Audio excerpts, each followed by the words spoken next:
नमस्ते सबैजनालाई गोड लाग्छुन् स्वागत छ यहाँहरूलाई आजको यो स्पेशल ब्लगमा जसमा चाहिँ यहाँहरूले हेर्न सक्नुहुन्छ मेरो दाइको बिहे कजिन ब्रदरको बिहे थियो जुन चाहिँ थारू कल्चरको वेडिङ यहाँहरूले हेर्न सक्नुहुन्छ सो एन्जोय स्टे ट्युन्ड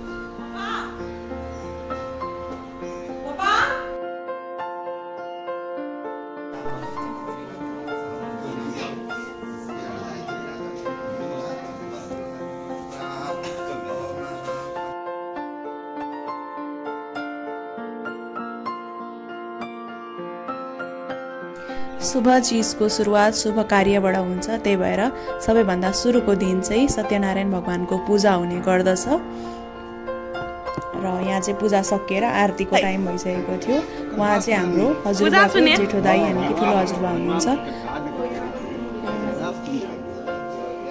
ककर बिहा छ कि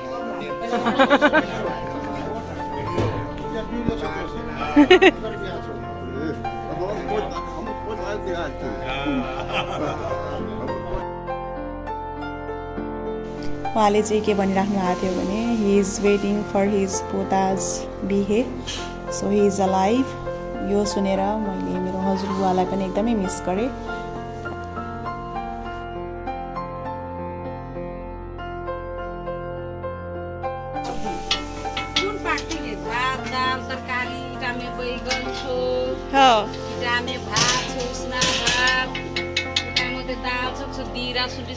अनि यहाँ चाहिँ काकी अनि भाउजूहरूले मिलेर सबै गाउँको व्यक्तिहरूको लागि चाहिँ खाना पकाउँदै हुनुहुन्छ all are enjoying while cooking next day चाहिँ म सलुन आएको थिएँ मेरो आइब्रोको काम बाँकी नै थियो so I came here along with the अनि यहाँ केही ज्वेलरीहरू हामीले हेऱ्यौँ अनि केही लियौँ पनि and then we came back र बेलुका भइसकेको थियो दोस्रो दिन यानि कि कसाकुटी कुम्रन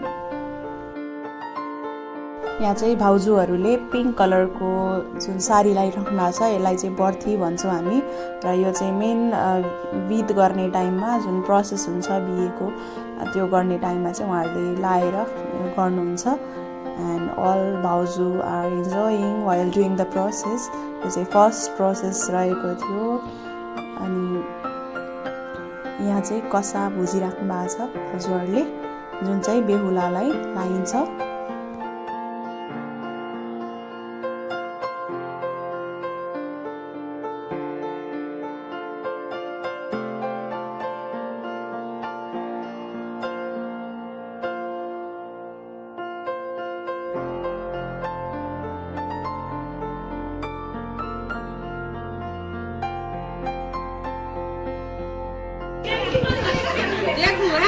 हाँ देखते कर हमें तो 18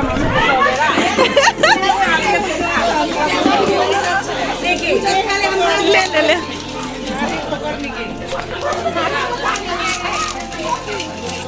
ये चूल रहा हमें बनाना हो हाँ हाँ हाँ चूल बनाने वाली भाउजूले हाइलाइट गरिदिन्छन् hello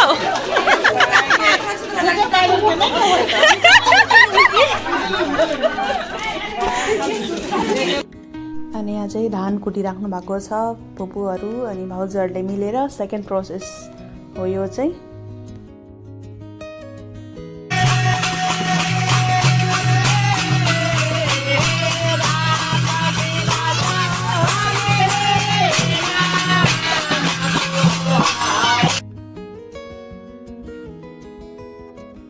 Meanwhile, she is enjoying in her own. अनि यहाँ चाहिँ ठुलो बुवाले ब्लेसिङ दिँदै हुनुहुन्छ अब चाहिँ पालो भएको थियो सबैजना ठुलो व्यक्तिहरूले चाहिँ ब्लेसिङ दिने यसरी पानी चाहिँ टाउकोमा लगाइदिएर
आफ्टर अल दिस म चाहिँ घर आएँ किनकि यहाँ मेहन्दी लगाइदिने बहिनी चाहिँ आइसकेको थियो. So I started putting mehndi by her.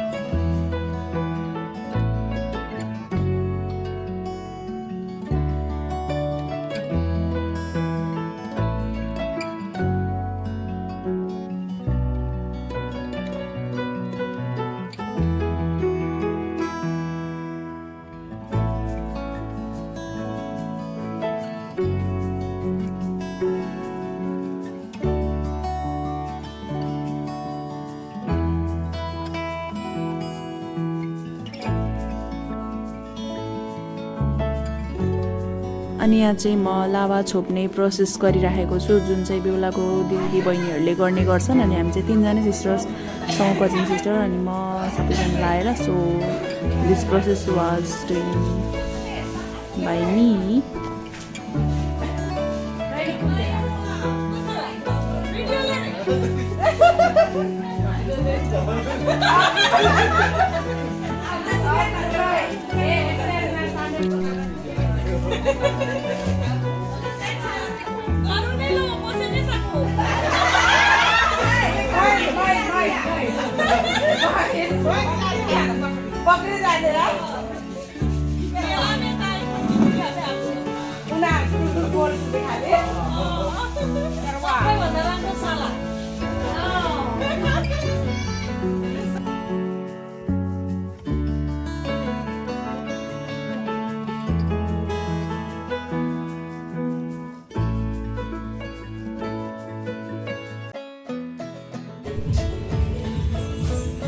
गर्दा हिजो कसरी नाच गर्दै थियो?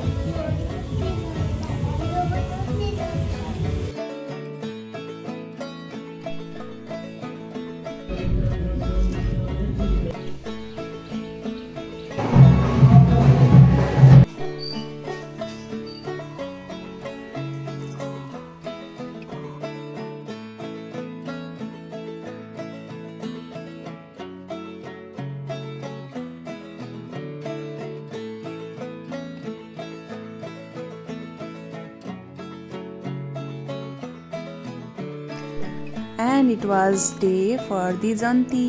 हामी चाहिँ सबैजना बरियाती जानको लागि रेडी भइसकेको छौँ. अनि त्यतिकैमा मलाई चाहिँ बेहुलाको फोन आयो and then I came for touch up. यहाँ चाहिँ टचअप गर्ने बेलामा मौका छोपेर मैले भिडियो पनि बनाइहालेँ. And then we were finally ready for the बरियाती. अनि यहाँ चाहिँ जन्ती जानुभन्दा अगाडि बेहुलाको भाउजूबाट केही प्रोसेसहरू हुन्छ. अनि यहाँ सबै देवी देवताहरूको अनि एल्डर्सहरूको चाहिँ आशीर्वाद लिएर अनि हाम्रो दाइ चाहिँ भाउजूलाई लिनको लागि अगाडि बढ्दै हुनुहुन्छ.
नेक्स्ट डे चाहिँ रिसेप्सन डे थियो जसमा चाहिँ म यहाँ कल्चरल ड्रेस लगाइसकेर रेडी भइसकेको थिएँ. अनि मैले चाहिँ रिबन कटिङको लागि प्रेप गरिराखेको छु। यहाँ चाहिँ मैले तपाईँहरूलाई देखाइरहेको छु हाम्रो कल्चरल ड्रेस द्याट इज अजरा खड्की। अनि यहाँ मैले प्लेटमा फुल अनि कैँची अनि रिबनहरू सजाएर चाहिँ रिबन कटिङ प्रोसेसको लागि तयारी गरेँ। अनि त्यतिकैमा बेहुला यानि कि दाइले बेहुली यानि कि भाउजू लिएर फर्किसक्नु भएको थियो। अनि हामी यहाँ दिदीबहिनीहरू चाहिँ मिलेर रिबन कटिङ प्रोसेस गरिरहेको छौँ।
अनि यहाँ चाहिँ ब्राइडले जुन खुचा लिएर आउनु भएको हुन्छ आफ्नो घरबाट, त्यो चाहिँ यहाँ बेहुलाको बहिनीलाई उहाँको खुचामा चाहिँ दिँदै हुनुहुन्छ। दिस इज कल्ड खुचा भोरेवाला प्रोसेस।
अनि मैले चाहिँ यहाँ बिहामा बनेको स्पेसल मिल खाएँ। एन्ड देन यहाँ चाहिँ दिदीको छोरा पनि हामीसँग बसेर इन्जोय गर्दै खाइरहेको थियो। And Hee like the food. अनि यहाँ चाहिँ मम्मी आन्टी फुपूहरू सबैजना चाहिँ डान्स गर्दै हुनुहुन्छ बेलुकातिर। They all are enjoying.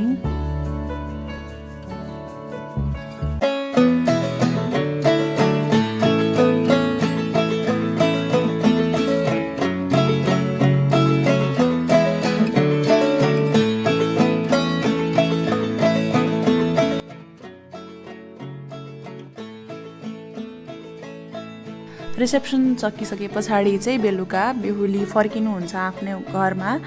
अनि नेक्स्ट डे चाहिँ बेहुलाको बुवा मम्मी अनि काका काकी एन्ड अल द रिलेटिभ्स सम्धी भेटको लागि जानुहुन्छ बेहुलीको घर यानि कि नयाँ भाउजूको घर।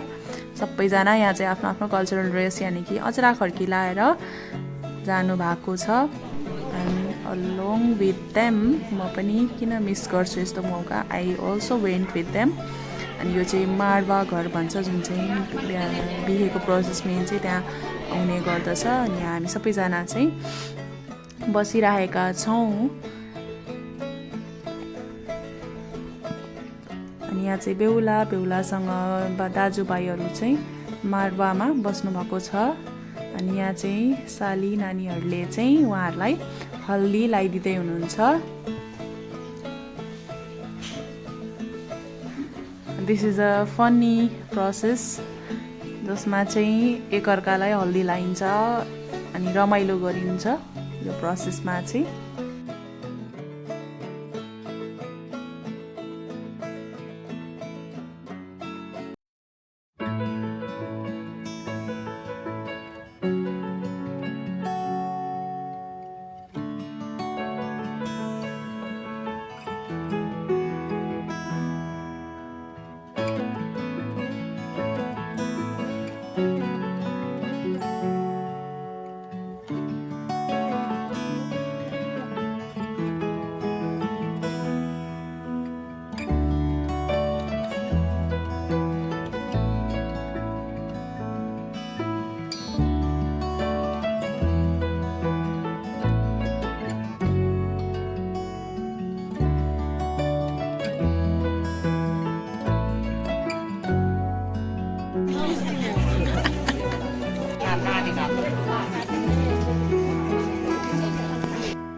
यसरी चाहिँ थारू कल्चरको अनुसारले विधिवत रूपमा थारू विवाह भएको बिहे सम्पन्न हुन्छ। यहाँहरूलाई आजको भ्लग कस्तो लाग्यो? राम्रो लागेको छ भने लाइक शेयर सब्सक्राइब गरिदिनु होला। Thank you for watching. See you in the next vlog. Bye.